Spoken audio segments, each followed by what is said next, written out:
Hello, hello, hello. I hope you all are having an amazing day. I wanted to come in and take a brief moment to talk about one of the questions that I get asked probably, if I could guess, at least 5 or 6 times a week, like all the time. And if you're not aware, the question that I often get asked is, how do I balance it all? And if I can be really honest, I was that person years ago that was put in a situation where I felt forced to balance it all. And I didn't have the strategies or really even the understanding of what to do with it until now. And so it's interesting because just a few years ago when I was in this place, I became really resentful of that season in my life. And I'll tell you a little bit about that in a moment. But that was the season that helped me to get to where I am as a coach now. So I'm going to rewind a few years, but a few years ago, I went through a divorce. And so there was this season in my life where it felt like everything, all the crap hit the fan, figuratively speaking. And so I went through this divorce. Here I am raising 2 kids by myself. I'm working a full-time job, working a part-time job, getting my doctorate full-time. And I was like, I kind of want to coach people. And so I was literally balancing all the things. And needless to say, I was extremely exhausted. But I knew there were people counting on me. And by people, I mean my daughters. And so I continued to show up again and again and again. At the time, I ended up joining a small group of women at my church, a single moms group, which was amazing. And I was asked to be a table leader. And at this small group, to be a table leader, they would give you like discussion questions and you would pray over the women in the group. And so I kind of became this leader of a really small segment of women, like 5 or 6 women. And so it was so amazing. At the time, I didn't see the blessing in it, but looking back, I'm like so grateful. So anyways, long story short, these women would know the different things that I was doing because I would share stories about how I involved my children, how I made them help me with this, or where I was at in progress wise with my doctorate and all of these things. And so they started to ask me questions like, how are you balancing all of these things? How are you doing all of these things? And so for me, I would share what I felt like were really simple tips or strategies that like blew their mind. They'd be like, oh my gosh, I got to try that. And they try it one weekend and then come back the next weekend and tell me like how it changed their life, how it increased their productivity, how they were less overwhelmed, how they felt like they had more energy or whatever it may be. And so at the time I was like, you know what? I should write an ebook. Like ebooks were the things. Everyone was writing ebooks and I'm like, I should just write an ebook. This should be an amazing thing. So I had this idea that I was going to write an ebook, but to be honest, the more I started digging into writing, the more I was like, wow, I should really consider publishing this. Not even having the slightest idea where this could potentially go. Long story short, I ended up publishing my very first book, Quick Tips for Busy Women. And the premise of the book is literally teaching busy women how to incorporate quick tips into their life to balance all of the things, all of the different hats that we, wear, all the different things that we're trying to juggle. How do you take it and make it more manageable, make it more doable? And so during this time, I published the book and I started getting more and more people inquiring about the book, more and more people asking about the book, more and more people being really interested. And even at the time, I remember this is what was the breaking point for me. My aunt had called me and asked me for advice about something, about organizing something. And I gave her one little small strategy, which I'll share with you guys in a little bit.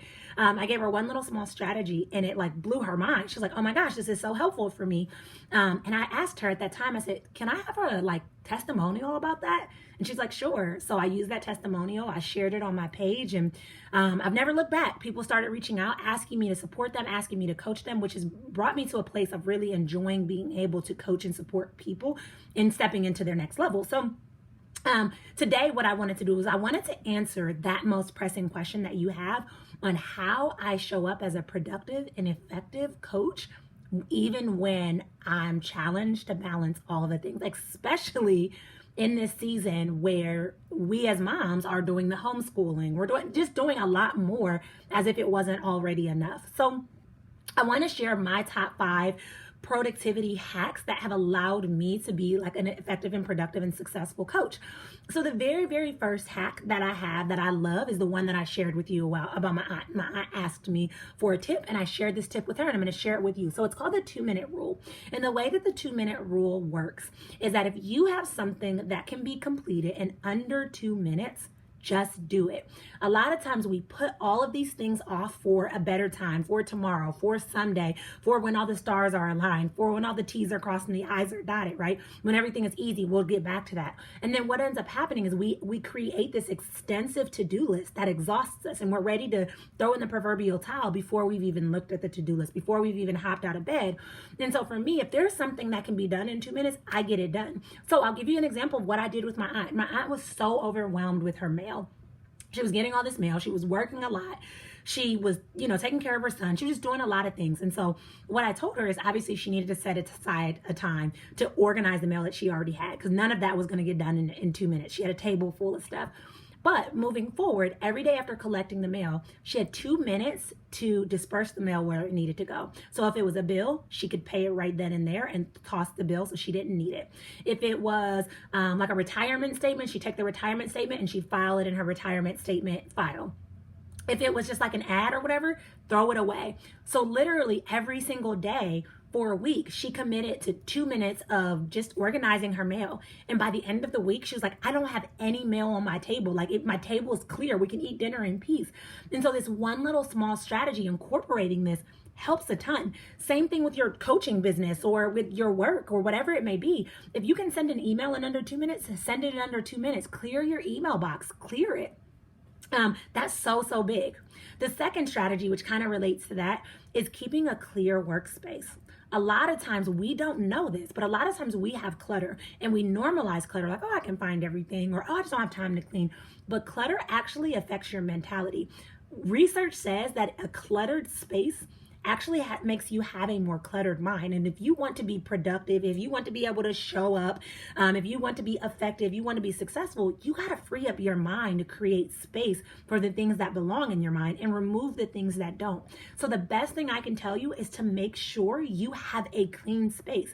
And that goes for everything. So take some time this week and declutter. How can you declutter your car so that you're not a distracted driver? How can you declutter your office space so that you're more productive at work? How can you declutter your room so that you sleep more peacefully? The last thing you need is a cluttered environment and therefore a cluttered mind. So decluttering slowly but surely can actually free up your mind to increase your productivity and therefore increase your overall success.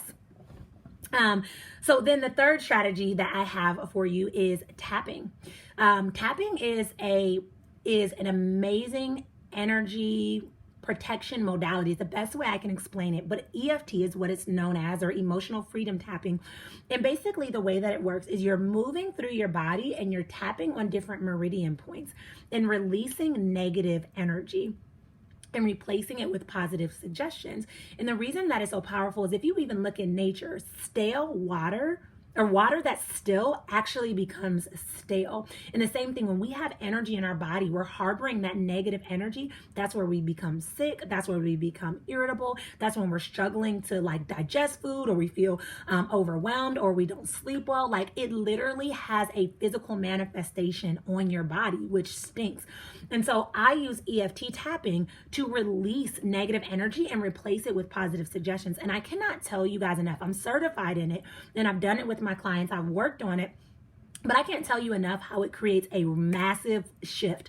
I can literally do a tapping session and within moments, I'll feel high vibe. I'll feel excited. And even realistically as a coach, it helps me to be able to show up in creative ways. Because when I tap and remove those negative energies out and replace them with those positive suggestions, I feel high vibe. And I'm also being able to be in tune with positive and intuitive guidance and new suggestions and creative ideas. And I show up super high vibe. I tapped before this training, because I wanted to be able to show up high vibe. I wanted to be able to show up with a clear mind. I wanted to show up in a great space, because energy is everything. If I show up and I'm irritable and I'm going live just to be able to check it off my to-do list, you're going to notice that, and you'd be more likely to just log off and just say, forget it. But if I show up, I'm relatable, I have high energy, then you're more likely to engage or try to see how you can relate or try to see what you can take away. And that's my goal. I want to be able to serve you. I want to be able to give you these systems and these strategies and these support that are going to put you in a position that you actually can succeed with. That's huge. Then we move into the fourth productivity hack. And if I can be really honest with you guys, I struggled with narrowing down to 5. I have like a couple different productivity hacks that I love, that I incorporate into my life, that I really make a priority. But these are like the top 5 that I felt like I needed to get done. So the fourth one is to build and put out fire time. Like, the reality is life is going to get in the way. There is going to be moments where things happen. And so if you have your schedule so packed from 9 a.m. to 9 p.m. Saturday all the way through next Saturday, you're not going to be able to take it if one thing goes wrong, because then that sets your entire schedule back and then you're struggling. So for me, when I build out my schedule, I always build in put out fire times. And what I mean by that is I set aside about an hour where there is nothing jam-packed in the day, right? It could be an hour, in the middle of the day, it could be an hour in the evening, but every day I have time that is there for catch up, putting out fires. And if I don't need to put out fires or catch up, I get to get ahead. So there's nothing wrong with building in the put out fire times. In fact, it puts you in a position to actually succeed, to actually create more space for your productivity, for your overall success, for showing up. And so that's a big priority for me. A few years ago, I committed to a Sabbath. My church is awesome. It does Saturday evening service. And so I get everything done on Monday through Saturday.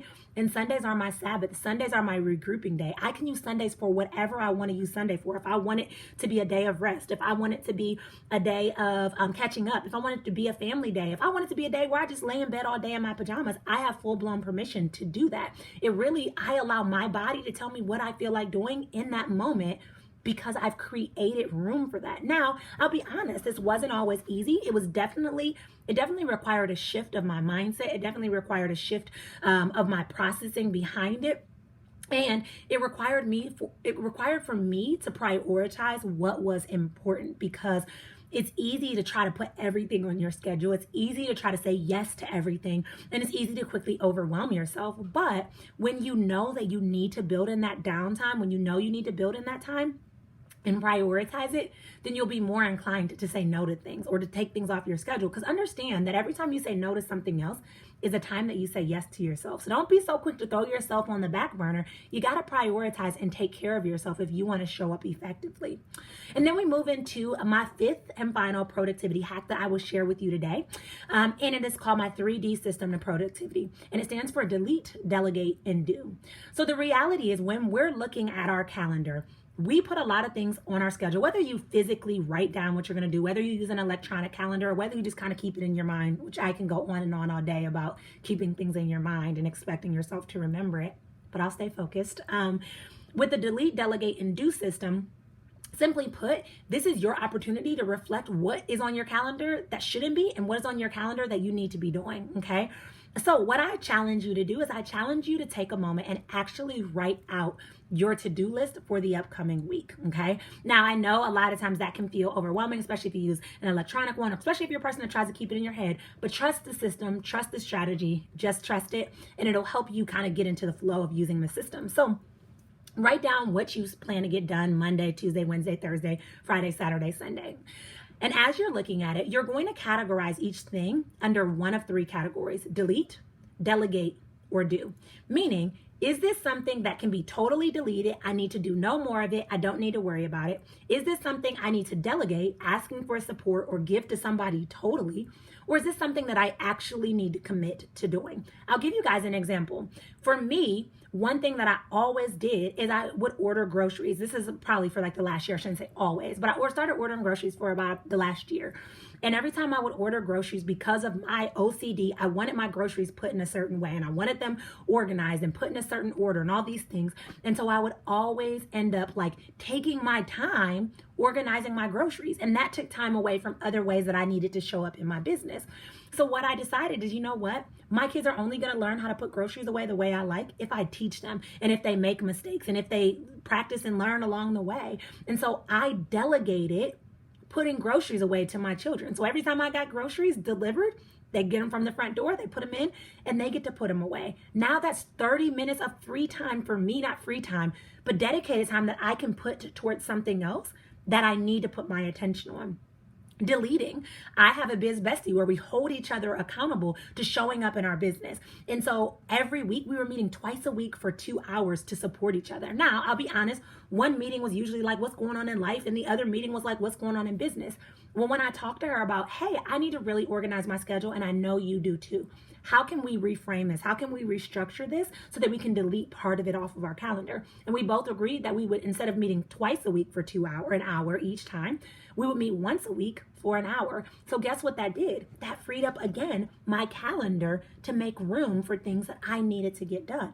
And then finally, there's just certain tasks on your to-do list, on your calendar, that you are required to do. If that's you going live, if that's you physically writing out your posts, if that's that your daughter is graduating and you have to physically, you can't delegate somebody to go to your daughter's graduation, you got to be there. So there are certain things that you just physically have to do, and that's okay. But when you're able to delete and delegate things that don't need to be on your calendar, you free up more space for you to dedicate to the tasks that you actually need to do. So what I challenge you to do, I like to use like a little color-coded system because I'm a little OCD, don't judge me.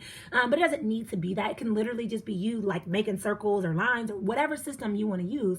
What I'm going to challenge you to do is pull out your calendar and determine what needs to be deleted, what needs to be delegated, and what needs to be done, right? That's just the system that you go through. And here's the thing. I know a lot of times as a coach, it can be very challenging to delegate things to other people because you want it done a certain way, or you're scared that they're not going to follow through, or you're even scared to ask for help. I struggled with that, but it wasn't until I allowed myself to say, you know what? I deserve this. Not only do I desire it, but I deserve it. And it's going to help me to be more effective. Really shifting your mindset around, if you use this system, how it's actually going to be able to support you in the long run. So overall, those are my 5 productivity hacks that allow me to show up effectively as a coach. And I challenge you to try just one, and you'll notice a total shift in the way that you're able to show up, a total shift in the way that you're able to produce and get things done. And you're going to be so grateful that you did. So when you participate, when you try one of these strategies, come back and let me know if you've tried it and how it worked. If you're on the journey, you're starting something new and you're ready to like get this coaching business off the ground, you're like, yes, I have so much that I want to share with the world, but I don't even know like how to get in front of people. I don't know how to get my next client or even my first client. I have just the thing for you. You can get my free training bundle on how to get your next client now. Again, totally for free, using the link below. So check out the link below, join us there, and I cannot wait to see you on the inside. For those that asked this question of how am I able to balance it all and be productive, thank you so much for asking that, because productivity is my jam. That's something that I love to teach, because I think we live in such a world where we're all just trying to be busy, but we're busy doing nothing. It's time that we replace that busyness with productivity. So use that link below to jumpstart your journey, and I look forward to seeing you on the inside, and I hope you all have an absolutely amazing day.